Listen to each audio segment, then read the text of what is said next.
みんな他人が自分にとって不利益を与えると思ってるんです。でも違うんですよ。一番危険なのは自分なんです。自分が自分に不利益を与えて自分が自分を苦しめる、これが人間にとって、人間という生き物のですね、本当に愚かなところなんです。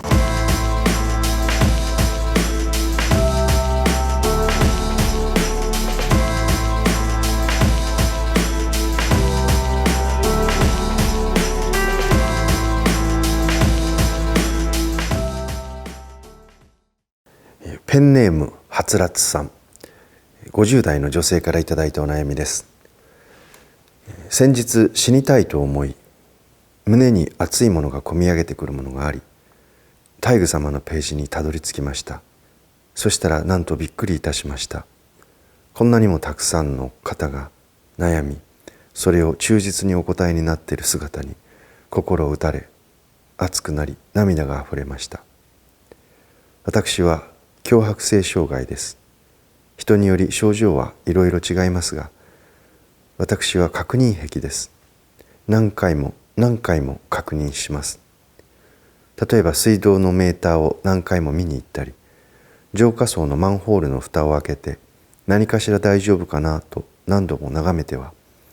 蓋をしてはまた蓋を開けては見たりしてしまいます。自分がこんなだから友達もできにくいし、幼少の頃から親に裏切られ、ましてや他人は信じられないんです。両親はよく喧嘩が絶えず、母方の実家に預けられました。迎えに来ると言いながらなかなか来てくれませんでした。寂しかったです。だからなのか、何か夫にしろ子供にしろ、心にああ裏切られたと思ったらもうパニクってしまい、この苦しい思いから逃れるには死んだら楽なのかなと、この年になっても収まりません。どうか適切な言葉をお聞かせくださいませ。よろしくお願いいたします。お釈迦様の教えの中に、自己を愛しいものと知るならば自己をよく守れという言葉があります。自分のことを好きというと、なんだかナルシストのような気がしますけれども、人間は実はみんな自分のことが一番大事、自分のことが一番可愛い。それは決してナルシストでもなければわがままでもなければ、本能的に自分のことを一番大事にするように、私たちの命というものは生まれ持って自分を守るための仕組みを、機能を備えて生まれてくるんです。それではつらつさんは、小さい時にご両親に裏切られたというふうにして思ってらっしゃるわけですけれども、はつらつさんの問題は何かというと、怒りを持っているということです。この一問一答でも何度も話してますが、人間には三毒と言われる貪、嗔、痴、欲と怒りと愚かさ、無知というものがある。裏切られたという思いは怒りなんですね。この私めを裏切った。私が一番愛しているこの私めをあなたは裏切った。それが許せないというのが恨みの正体です。つまり怒りなんです。ではなぜその怒りが起きてくるのか。その答えは無知、愚かさにあります。じゃあ何が無知なのか、何を知らないのか、何を理解していないのかと言ったら、それはまずはご両親に裏切られたこの小さい時の体験というのはすごいですね。もうはつらつさん50代も後半60近いですよね。その年になっても小さい時の親が迎えに来なかったと、裏切られたという思いが心の中に影響している。本当に人間は小さい時の育ちの環境ということが大きいんだなということを改めてこのようにね、はつらつさんのような実体験を聞かされると思うんですけれど、それにしてもこの幼き頃の体験がずっと、それからもう何十年経ったんですか、はつらつさんね。でもいまだに自分の感覚の中に怒りというものを持ち続けている。さて、この怒り、裏切られたという思いをどこかで持ち続けている限りは、はつらつさんはやっぱり苦しいんですね。かといってこの裏切られたという思いを簡単に捨てるわけにはいかないんです。そうですね、ずっとその裏切られたという思いを捨てまいと頑張ってきたわけですからね。この何十年ずっと大事に大事に汚れないように箱にしまって、それを大切にこの恨みの心を育て続け持ち続けてきたことを、ある日突然簡単に捨てて手放せと言われてもそうはいかないですね。これは本当に不思議なんですけれども、どうやら人間は物に対しても人に対してもことに対しても、そして自分のネガティブな感情すらこれを保有していたいという愚かさがあるんですね。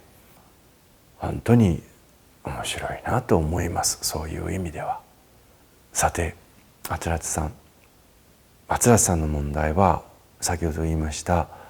両親に裏切られたという子供の頃の体験ですね。この原体験の中でもね、これ怒りという感情をずっと大事に持ち続けていることっていうことなんです。で、ご両親がその時に迎えに来ると言っておいて迎えに来なかったというのは、ご両親がはつらつさんに対して何か危害を加えようと思ってとかね、自分の子供がいらないからということでそうしたわけではなくて、おそらく何かしらの事情があってはつらつさんを迎えに来れなかったんだと思うんですね。それはそうだ、いろんなことがうまくいっていて、経済的にも決してはつらつさんを養っていくということはできて、いろいろな事情が積み重なってね、環境が整っていたりとか、ご両親の精神の状態が落ち着いていれば、その時なんで預けられたのかわからないんですけど迎えにいらっしゃったと思うんです。もうそれが来ると言っといて来れなかった。これは決してはつらつさんを裏切ろうと思ってご両親がなさったことではないですよ。迎えに来るからねと言って最初から迎えに来なかったつもりであることはあるかもしれませんけれども、でもその背景にその当時のご両親にとってはのっぴきならぬご事情があってそうせざるを得なかったんだと思います。現在はつらさんは57歳、50代の後半になって結婚もなさってお子さんもいらっしゃる。家庭を営んでいくということはただ好きで付き合っているということではないですよね。本当にそこにはさまざまなことがあります。そして生活をしていくというのは一つ屋根の下でね、家族が生活していくということはいろんなことが本当あるじゃないですか。でそういう中ではつらつさんの問題はね、この怒りを大事に大事に持ち続けて、そして小さい時に自分をどこかに預けて迎えに来ることができなかったというご両親の当時の事情を理解していないがゆえに、どんな理由であったかは別としても何かがあったんですよ。それで迎えに来れなかったということを理解ができないがために、ずっと何十年来にわたって怒りを心の中に持ち続けているということが問題なんです。今ね、理屈で考えたらそうは言ってもという感情はございますけれども、でもこの怒りは人間を肉体的に精神的に蝕んでいくんです。ひょっとしたらご自分が少し精神に疾患を抱えられているということも、そうした長年怒りを抱え続けていることによって起きている可能性がある。これは心だけでなくて体にも影響を及ぼしてきます。さて、ブッダの言葉です。冒頭に申し上げました自己をよく守れと。この自己をよく守れというのは、自分にとって不利益なことから自分を守るということです。でね、この不利益なことがみんな他人が自分にとって不利益を与えると思ってるんです。でも違うんですよ。一番危険なのは自分なんです。自分が自分に不利益を与えて自分が自分を苦しめる、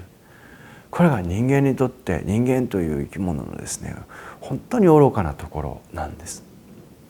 今桂さんのご両親は桂さんに対して何の邪魔もしてませんね。迎えに来なかったんですから、それから会ってないわけでしょう。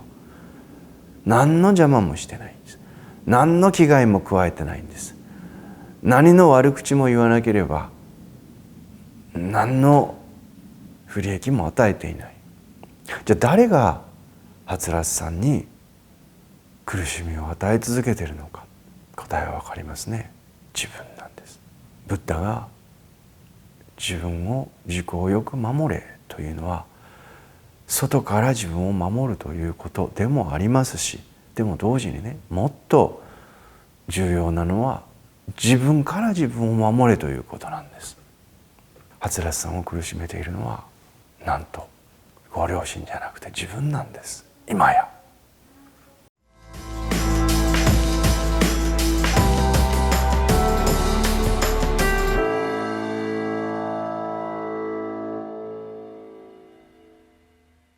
さて、初さんに処方箋です。初さんは、強迫性障害があって確認癖だと。実は、この確認癖であったりいろんな形でその人の本来持っている癖のようなものが精神少し病んでくると現れてきますね。そうでなくてもみんなありますけど、私はこれを障害と言わずに多様性だと思っています。みんなあります。多かれ少なかれ。面白いんですけれども、私の知り合いのね社長さんというか、農家の経営者なんですけれども、とても面白い方があって、この人はそういう少しね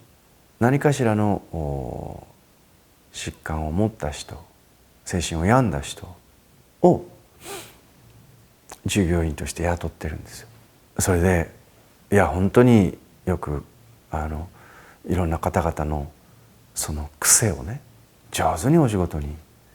生かしてらっしゃる。その人たちの本来持っているものをそれはおかしいと言わずにその癖を生かしてらっしゃるんです。例えば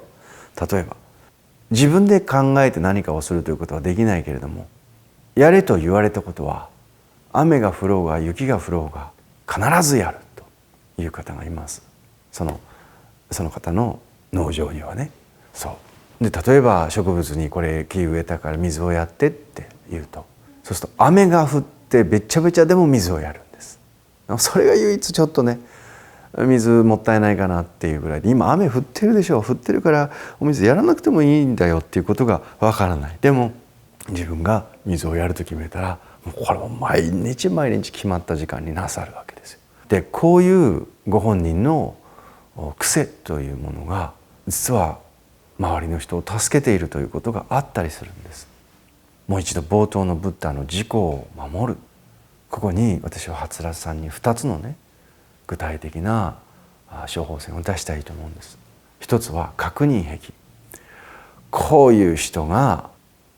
特に危険な作業とかの現場に一人係としているといいんじゃないかと思うぐらい、ガスの元栓を閉めたのか水道の冷栓を閉めたのか、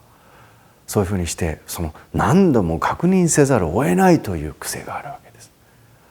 で基本的に人間のそういう癖ってね、いい癖もあるし良くない癖もある。ちょっと異常と思えるぐらいの一つの癖も、もしそれが世の中の人に何らかの形でメリットがあるのであれば、それは社会と適応すればですね、すごく貴重な癖になっていくんですね。私なんかはよくいろんなことを確認せずにうっかりっていうことをやったりします。あの時に一回ちゃんとこれをやり終えたかな、これを片付け終えたかな、これ危険なものをちゃんとしまい終えたかなっていうことを確認して次に行けばいいんですけど、もう小さい時から3歳の時から母親に注意されていることともう変わらないですね、未だにね。私も本当にうっかり症なので、何かやっといてすぐ次に気持ちが移ってってしまったりすると、もうこれやってたってことも忘れてしまって、ちゃんと後のことを確認せずに次に行って、そのことでね、なんかこう危ない、出しっぱなしにしておいた刃物を子供がいじったりとかのね、そういうことってやっぱりあったりするんですよ。だけど初達さんはこの確認癖があるがゆえにね、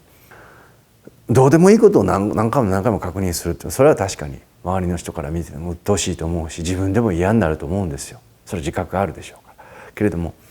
何かしらね、自分の確認癖ということを生活の中にお役立てになったらいいんですよ。ね、最近危険作業をやる人とか運転手さんなんかでも前方何々よしとか何々よしとかで確認して、こうやって指差し確認みたいなのも危険作業やったりしますよね。だって初めて見た時私びっくりしました。なんでこんなことをわざわざやるのかな。前方よしって見ればわかるでしょ。だけどわざわざそれ確認することによって何でもそうやってね、安全を確かめていく、ね、そうやって危険なことから自分を守り、お客さんを守り、そして仕事を守ってるわけですね。でこのようにね、何が言いたいかというと、確認癖であるというんであれば、その確認癖ということを生活の中で生かしていけばいいんです。でこれも確認するのは3回までとかね、2回までって言って決めるんですよ。でそれでね、確認するのはいい、ね、自分にそれは確認癖なんですから、それがご本人の持ってる特性なんですから、確認するのもいいと。そんなの普通確認しないでしょっていうことも確認してもいいわけです。でもそれを大事なことを確認すると、私はすいません、そういうちょっと人と違うかもしれませんけども、異常なぐらいまで物事を確認せざるを得ないという特性を持ってるんですということを堂々とおっしゃったらいい。でこの自己の本来持っているものというものをダメとしない、ね、ここが自己を守るということでもあるんです。いい形でそれが利用できたら、自分の生活もとてもいいし、家族にとってもとても生きる力になるんですよね。有益な力になってくる。だからまず一つはその確認癖ということを嫌わないということ、これ処方箋です。でそれをなくしてしまおうとか、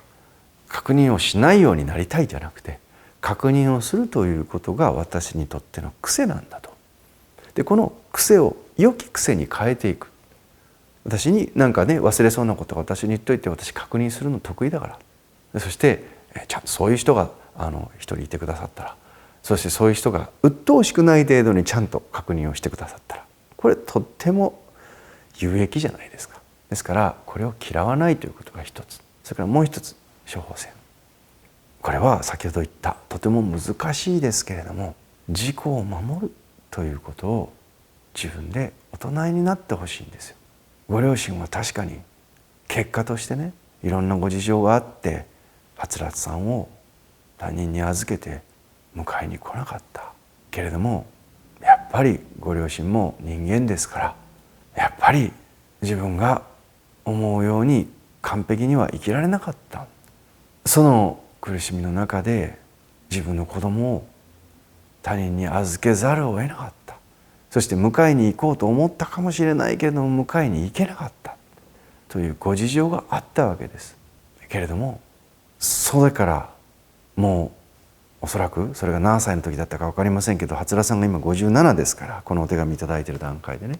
おそらくもう30年40年前のことだと思うんです。それもっと前かもしれない、50年近く前かもしれない。もう時効にしてあげてください。時効にするのは誰か、自分なんですよ。それをすぐに「はい」って忘れるわけにはいかないですけれども、この両親が裏切ったじゃないんです。私がこの怒りを捨てたくないなんです。はつらつさんが、私はこの怒りを、両親が私を裏切ったということに対しての怒りを私は捨てたくない。この大事な私を